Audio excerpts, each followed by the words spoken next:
Hi friends, welcome to Renna வீட்டு சமையல். ரென்னா வீட்டு சமையலில் ரொம்ப சுவையான பொன்னாங்கண்ணி கீரையை வச்சு பொரியல் பார்க்க போகிறோம். ரொம்ப சுவையாக இருக்கும். எளிமையான முறையில் சூப்பராக செஞ்சிடலாம். சாயத்தோட கொஞ்சமாக நெய் விட்டு சாப்பிட்றதுக்கு இந்த பொன்னாங்கண்ணி கீரை பொரியல் ரொம்ப சுவையாக இருக்கும். காரக்குழம்போட தொட்டு சாப்பிட்றதுக்கு அட்டகாசமாக இருக்கும். அந்த சுவையான பொன்னாங்கண்ணி கீரை பொரியல் எப்படி செய்கிறதுன்னு வாங்க பார்த்துடலாம். பொன்னாங்கண்ணி கீரை பொரியல் பண்ணுறதுக்கு முதல்ல 2 ஸ்பூன் அளவுக்கு எண்ணெய் சேர்த்துக்கலாம். குறைவான எண்ணெய் போதும். எண்ணெய் சூடாகி வந்துட்டு இதில் பொடியாக நறுக்குன 2 பெரிய வெங்காயம் சேர்த்துக்கலாம். கூடவே காரத்துக்கு 2 காய்ந்த மிளகாய் கிள்ளி வச்சுருக்கேன். காய்ந்த மிளகாய் சேர்த்துடலாம். சேர்த்துட்டு நல்லா கலந்து விட்டு வதக்கி விட்டுடலாம். உங்களுக்கு வேணும்னா நீங்கள் கடுகு போட்டு தாளிச்சுக்கோங்க. இன்றைக்கி நான் கடுகுலாம் சேர்க்கல.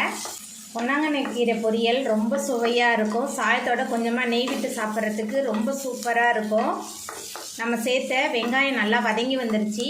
அதுக்கப்புறமா தட்டி வச்சுருக்கிற 4 பூண்டு பல் சேர்த்துக்கலாம். பூண்டு பல் சேர்த்துட்டு நல்லா கலந்து விட்டு வதக்கி விட்டுடலாம். வெங்காயம் பூண்டு ரெண்டுமே சேர்ந்து நல்லா கலந்து வதங்கிருச்சு. அதுக்கப்புறமா நம்ம சுத்தம் பண்ணி வச்சுருக்கிற பொன்னாங்கண்ணி சேர்த்துக்கலாம். 1 கைப்பிடி நிறைய பொன்னாங்கண்ணி கீரை எடுத்திருக்கேன்.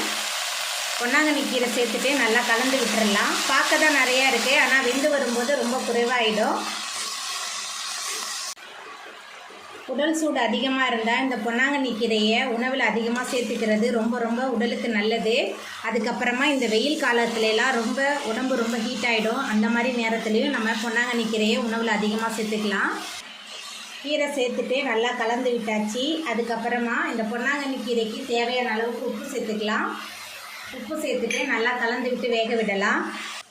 கீரை சேர்த்துட்டு நல்லா கலந்து விட்டு வதக்கியாச்சு. நம்ம சேர்க்கும்போது கீரை எவ்வளோ இருந்தது இப்போ பாருங்கள், கீரை நல்லாவே வதங்கி வெந்து வந்துருச்சு. அதுக்கப்புறமா இதில் மேலால் கொஞ்சமாக தேங்காய் துருவல் சேர்த்துடலாம்.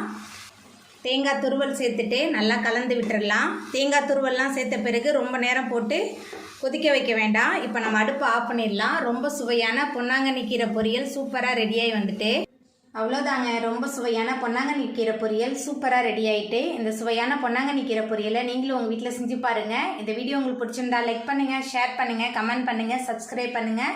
அப்படியே பக்கத்தில் உள்ள பெல் பட்டனையும் கிளிக் பண்ணிடுங்க. நன்றி.